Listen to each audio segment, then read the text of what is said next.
तो हमारा पहला प्रश्न है, भारत का इतिहास का अध्ययन क्यों महत्वपूर्ण है?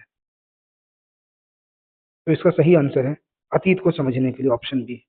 हमारा नेक्स्ट प्रश्न है, प्राचीन भारतीय के स्रोत कितने प्रकार के हैं? तो इसका सही आंसर है प्राचीन भारतीय के जो स्रोत हैं वो 4 प्रकार के हैं। हमारा तीसरा प्रश्न है, निम्न में से कौन सा एक स्रोत नहीं है? स्रोत यानी सोर्स नहीं है। तो आपका सही प्रश्न है वैज्ञानिक ग्रंथ। वैज्ञानिक ग्रंथ जो है वो किसी प्रकार कोई स्रोत नहीं है। धार्मिक ग्रंथ एक स्रोत होता है, ऐतिहासिक ग्रंथ स्रोत होता है, पुरातात्विक स्रोत होता है, लेकिन वैज्ञानिक ग्रंथ जो है वो कोई स्रोत नहीं होता है। तो हमारा चौथा प्रश्न है, ऋग्वेद किस प्रकार का स्रोत है? जो ऋग्वेद है वो किस प्रकार का स्रोत है? तो ऋग्वेद जो है एक धार्मिक स्रोत है, यानी कि ये ग्रंथों के हिसाब से लिखा गया धार्मिक स्रोत है ये। हमारा पांचवा प्रश्न है कि उपनिषद किस श्रेणी में आता है? तो उपनिषद जो है वो ब्राह्मण साहित्य श्रेणी में आता है। हमारा नेक्स्ट प्रश्न है, रामायण और महाभारत किस में आते हैं? यानी रामायण और महाभारत कौन सी श्रेणी में आते हैं? तो इसका सही उत्तर है ये एक धार्मिक ग्रंथ है एक प्रकार का, इसलिए रामायण और महाभारत जो है वो एक धार्मिक ग्रंथ की श्रेणी में आते हैं। हमारा सातवां प्रश्न है, जातक कथाएं किस धर्म से संबंधित है? जो जातक की कथाएं हैं वो किस धर्म से संबंधित है? तो आपका सही उत्तर है बौद्ध धर्म। जातक कथाएं जो है वो बौद्ध धर्म से संबंधित है। हमारा आठवां प्रश्न है, कल्प सूत्र जो है वो किस धर्म का ग्रंथ है? कल्प सूत्र जो है वो कौन से धर्म का ग्रंथ है? तो आपका सही उत्तर है जैन धर्म में आता है। कल्प सूत्र जो एक ग्रंथ है एक प्रकार, जैसे हिंदुओं की भगवत गीता है उसी प्रकार से कल्प सूत्र जो है वो जैन धर्म का ग्रंथ है। हमारा नौवां प्रश्न है, राजत रंगनी के लेखक कौन है? राजत रंगनी जो पुस्तक है उसके लेखक कौन है? उसका सही उत्तर है कल्हण। हमारा 10वां प्रश्न है, हर्षचरित किसने लिखा? यानी हर्षचरित के लेखक कौन है? तो हर्षचरित के जो लेखक हैं वो बाण भट्ट है। हमारा 11वां प्रश्न है, अर्थशास्त्र के लेखक कौन है?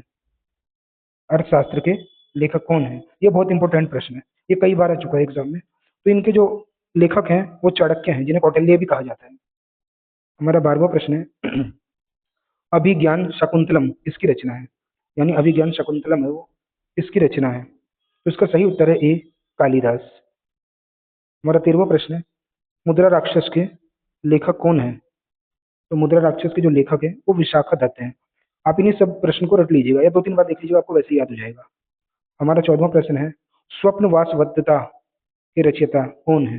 यानी स्वप्न वासवदत्ता के लेखक या रचयिता कौन है? तो आपका जो इसका उत्तर है ऑप्शन ए है भास। इनको 2-3 बार आप देख लीजिएगा, याद हो जाएगा।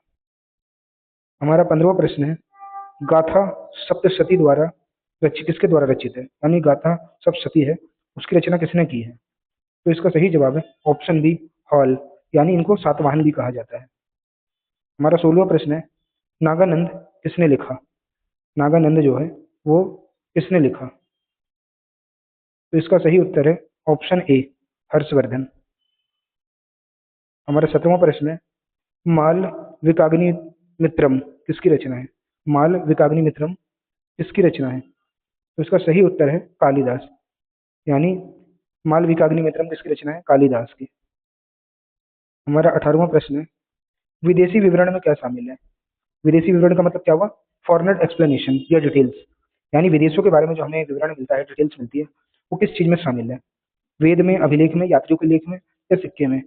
इसका सही उत्तर है सी यात्रियों के लेख में, यानी कि जो यात्री हैं उनके जो लेख हैं उनके बारे में विदेशी विवरण मिलता है। आपका 19वां प्रश्न है, हेरोडोट्स को क्या कहा जाता है? हेरोडोट्स को मतलब किस नाम से उपाधि दी गई है हेरोडोट्स को? तो हेरोडोट्स जो है वो बहुत बड़े इतिहासकार थे, तो उन्हें इतिहास का पिता भी कहा जाता है। 20वां, हेरोडोट्स जो है उन्होंने कौन सी पुस्तक लिखी है?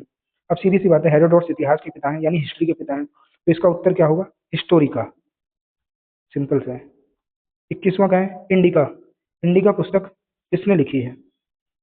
तो इसका सही उत्तर है ऑप्शन ए मैगस्थनीज। मैगस्थनीज ने इंडिका पुस्तक लिखी थी। अगला प्रश्न है 22वां, मैगस्थनीज जो थे वो किसके दरबार में आए थे? तो मैगस्थनीज जो है वो चंद्रगुप्त मौर्य के समय में उनके दरबार में आए थे।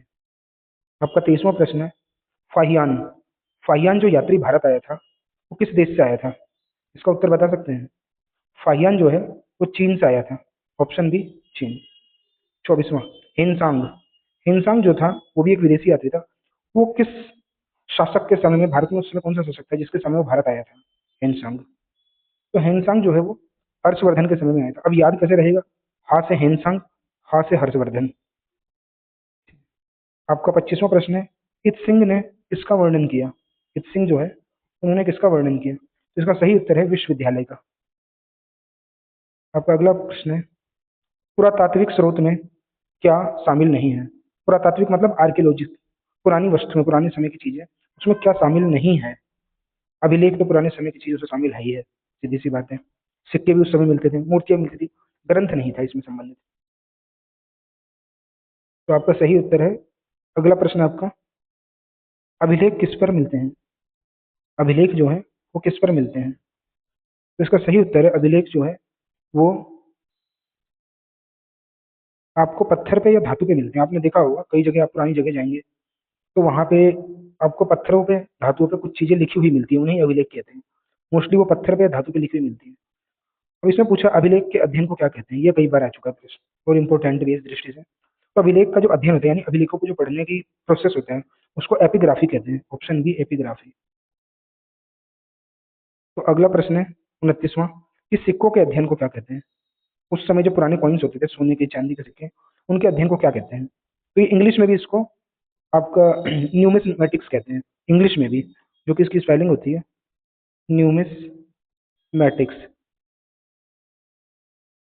न्यूमिसमेटिक्स, इंग्लिश में सिक्कों के अध्ययन को न्यूमिसमेटिक्स कहते हैं। आपका उत्तर प्रश्न बी है, ऑप्शन नंबर बी, सॉरी। 30वां प्रश्न है, पंचमार्क सिक्के किसे कहते हैं? तो पंचमार्क जो सिक्के हैं वो आहत सिक्के को कहा जाता है।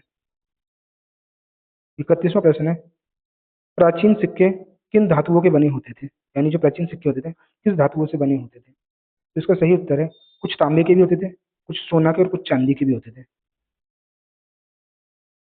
आपका 32वां प्रश्न है, प्रारंभिक सिक्कों पर, यानी पुराने समय के सिक्कों पर क्या चीज नहीं होता था? उस पर क्या चीज नहीं प्रिंट हुआ होता था? तो इसका सही उत्तर है नाम। उसमें किसी का नाम प्रिंट नहीं होता था, प्रतीक, सिंबल भी होते थे, प्रतीक को बोलते हैं सिंबल, चित्र होती थी, पिक्चर, धातु वगैरह होती थी, लेकिन नाम नहीं होता था उसमें। 33वां, गुप्त काल में किस धातु के सिक्के थे?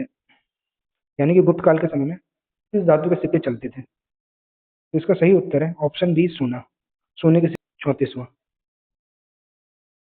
समुद्रगुप्त सिक्कों पर कैसे दिखाया गया है?